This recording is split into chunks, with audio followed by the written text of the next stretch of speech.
But forget all of that. It is nothing compared to what I am going to do. For I am about to do something new. See, I have already begun. Do you not see it? I will make pathway through the wilderness. I will create rivers in the wasteland. Are you ready to pack your bags for 2025? Hello, welcome to my YouTube channel. My name is Lydia and I make faith-based content here on YouTube. If you're new, welcome. If you've been with me either for a week, a month, or throughout the whole year, welcome back. It is that time of the year when we take time to be grateful, to look back, and to pack our bags for the new that God is about to lead us into.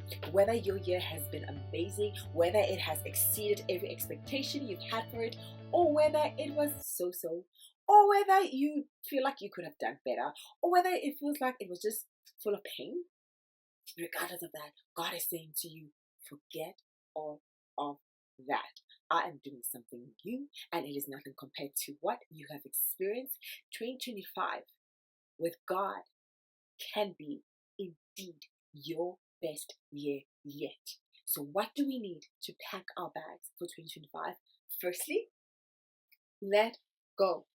So everything has gone according to plan. Amazing. But you know what? God can do exceedingly above what you can think, ask, or imagine. So whatever amazing was your level of 2024, God can take it 10 notches higher.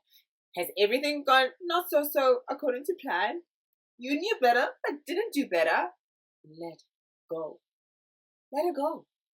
Whether it was amazing, whether it was so-so, whether it could have been better, whether it was full of sorrow, let it go. There's nothing worse than carrying dead weight of regret. Let it go and trust God to do better with Him and trust Him to exceed your expectations. Believe that 2025 with Him can be your best year yet. Secondly, avoid. You know, as I like to say, there are enough unavoidable pain in life. So let's do what? Avoid the avoidable pains. It's not always intention, but direction that will lead us to where we want to end up. So be clear about where you want to end up in 2025, what you want your 2025 to look like, and avoid making rash decisions that are not going to serve that. Ask yourself, what is the best and wisest decisions that will feed towards my greatest desire in the season of my life? What will serve best my 2025? What served you in 2024 will not necessarily serve you in 2025. And third, be honest. What needs to change? How do you need to change? What do you need to give up? And what do you need to start doing? Who are the people in your world which were great for one season if you're in your life? But if you're honest, they're not great for you now. They're not great for your future. Your guys are not longer aligned in terms of your values, in terms of your vision for your lives. It's not always about finding people with similar visions, but it's about alignment of values, alignment of integrity, alignment of purpose. Who in your life right now is serving the purpose that God has placed in your heart, and who, if you're honest, is no longer serving that purpose? And what do you want really for yourself? Not what other people want for you, not what you think you should want, not what you think you should settle for, not what you think is possible, but what do you want really? And be honest with yourself. Are you willing to pay the price for it? And fourth, live. Choose to live.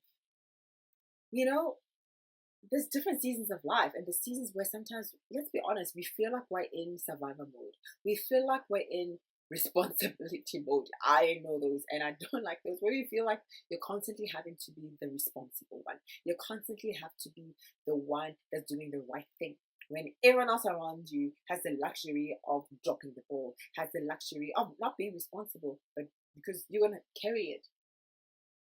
Choose to live in the midst of it all, in your pain, in your spiritual battles, in your seasons of dryness, in your seasons of plenty.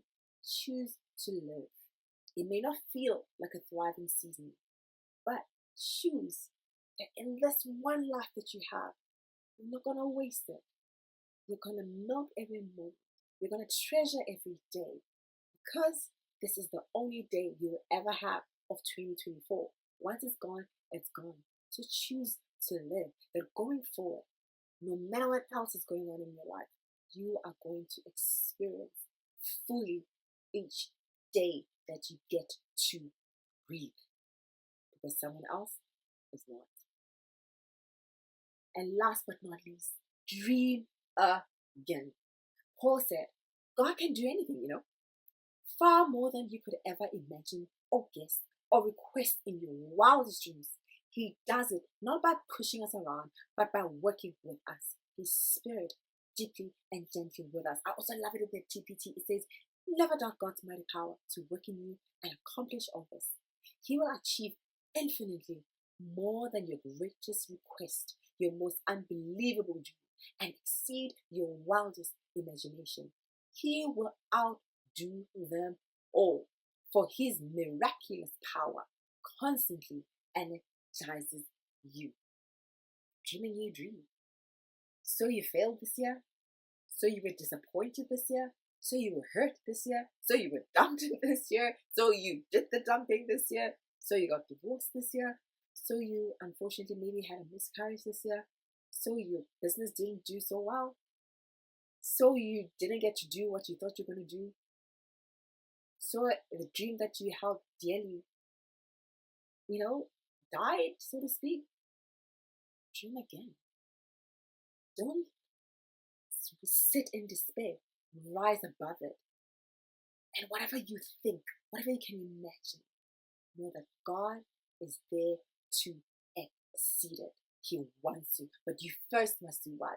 Dream it. Because he says that he will exceed what you imagine. So he needs first for you to dream. He needs first for you to imagine it. And then he says he will exceed it. That's it for this year. That's it for today. Pack your bags. Let go. Avoid the avoidable. Be honest with yourself. Choose to live and dream again. And I'll leave you with one of my favorite scriptures, even as my dog is like hallelujah in the background. Joseph named the firstborn Manasseh, saying, God has made me forget all my troubles and my parental home. The second he named Ephraim, saying, God has made me fruitful in the land of my suffering. I don't know what your 2024 has looked like, but God, choose Manasseh. Choose to forget the pain, the disappointments, and trust God for Ephraim.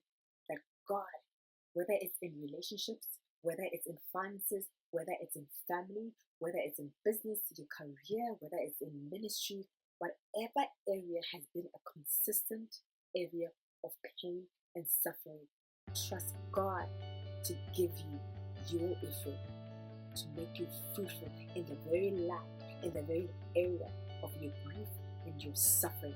But God give you a double blessing in that very area in 2025 and beyond. Have a good one. Love you guys. Thank you so much for having done this journey together throughout this year. And may 2025 truly be your best year yet. Bye, goodbye, goodbye.